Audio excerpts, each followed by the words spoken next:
Halo, jumpa dengan saya di channel Advokat Agung Berbagi. Di kesempatan kali ini saya akan membahas sebuah topik yang saya beri judul Mafia Tanah. Siapa saja pemainnya? Di era kepemimpinan Kapolri Jenderal Listio Sigit Prabowo, kasus tanah yang melibatkan mafia tanah mulai diperhatikan. Maksudnya diperhatikan di sini adalah untuk diberantas ya, bukan dipelihara. Oleh karena itu, kemudian dibentuklah Satgas Anti Mafia Tanah yang juga melibatkan Badan Pertanahan Nasional atau BPN. Di Oktober 2021, menurut public release yang dikeluarkan oleh Polri, setidaknya Satgas Anti Mafia Tanah telah menangani 69 kasus dengan 61 tersangka. Kita perlu apresiasi apa yang telah dilakukan oleh pihak kepolisian. Perang terhadap mafia tanah terus dikobarkan karena telah banyak korban yang jatuh akibat perbuatan mafia yang satu ini. Disebut mafia karena mereka ini mempunyai jaringan dan cara kerja yang sistematis dan seolah-olah tidak melanggar hukum. Untuk bisa seperti ini, sudah pasti dijalankan oleh orang-orang atau pemain-pemain yang sudah sangat profesional serta mengetahui hitam putihnya proses atau prosedur pengurusan kepemilikan hak atas tanah. Berdasarkan data yang ada, pemain-pemain yang ikut bermain dalam tim mafia tanah ini biasanya terdiri dari penyandang dana atau investor yang memiliki agen atau orang khusus untuk mencari dan mengincar tanah atau lahan yang strategis. Ada juga oknum notaris atau PPAT dan juga oknum pegawai BPN. Bahkan ada dugaan oknum polisi juga turut terlibat. Mereka bekerja sesuai dengan keahliannya masing-masing. Banyak kejadian sebuah tanah yang tidak pernah dijual oleh pemiliknya atau tahu-tahu telah berpindah kepemilikannya ke atas nama orang lain. Ada juga kejadian seseorang melakukan pemalsuan terhadap surat-surat tanah, kemudian menggugat pemilik tanah yang asli dan kemudian dimenangkan oleh pengadilan.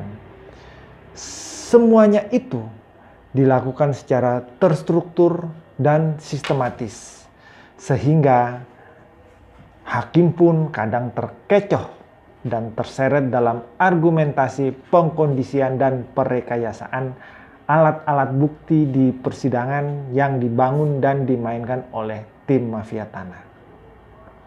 Maklumlah, dalam sistem peradilan perdata berlaku asas actoria incubit probatio, yang artinya siapa yang mengaku memiliki hak, maka dia harus membuktikannya. Jadi, peradilan perdata tidak bisa menguji material karena praktek peradilan perdata hakim cenderung menggali kebenaran sebatas kebenaran formil. Sedangkan pengujian material dilakukan di peradilan pidana. Apakah alas hak itu benar atau tidak? Karena itu, banyak kasus mafia tanah sering menang di peradilan perdata. Saya mempunyai pengalaman menangani sebuah kasus tanah yang melibatkan mafia tanah. Ada dugaan pemalsuan surat-surat sehingga terbit sertifikat atas nama mafia tersebut, sehingga kemudian yang bersangkutan dilaporkan ke kepolisian. Jadi sudah 3 kali ganti Kapolres, sudah 4 kali ganti Kasat Reskrim, namun hasilnya belum memuaskan. Berdasarkan hasil pemeriksaan pihak kepolisian, diketahui bahwa mereka telah memanggil pihak Badan Pertanahan, pihak notaris atau PPAT, maupun si mafia tanah tersebut. Dari situ bisa diketahui bahwa mereka-mereka yang dipanggil oleh pihak kepolisian adalah pihak-pihak yang terlibat langsung di dalam proses sehingga bisa muncul sertifikat tanah yang telah beralih nama ke mafia tanah tersebut. Mereka memainkan peranannya masing-masing sesuai dengan jabatannya. Ketika semua telah diperiksa, tentu saja bola panasnya adalah di pihak kepolisian. Cepat lambatnya pemeriksaan kasus tergantung niat dan keinginan untuk segera menuntaskan kasus tersebut. Ketika kasus terkatung-katung pada tahap pemeriksaan di kepolisian, saya pun sempat bertanya-tanya, mengapa bisa menjadi lama? Padahal bukti surat sudah lengkap, keterangan saksi sudah ada, keterangan saksi ahli pun sudah ada ya. Lantas kira-kira apa lagi yang dicari ya? Apa karena kasus yang saya tangani tersebut bukan kasusnya orang-orang terkenal? Jadi saya coba membandingkan dengan kasus mafia tanah yang memakan korban orang tua dari bekas Menteri Luar Negeri Bapak Dino Patijalal dan juga pesohor Nirina Zubir. Polisi bergerak secepat kilat menangkap mafia-mafia tanah tersebut.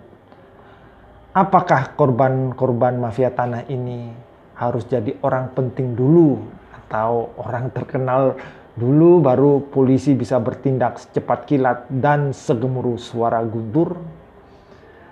Tanyalah pada rumput yang bergoyang, seperti kata Ebit Giade. Terkadang ada prasangka yang jelek kepada pihak kepolisian.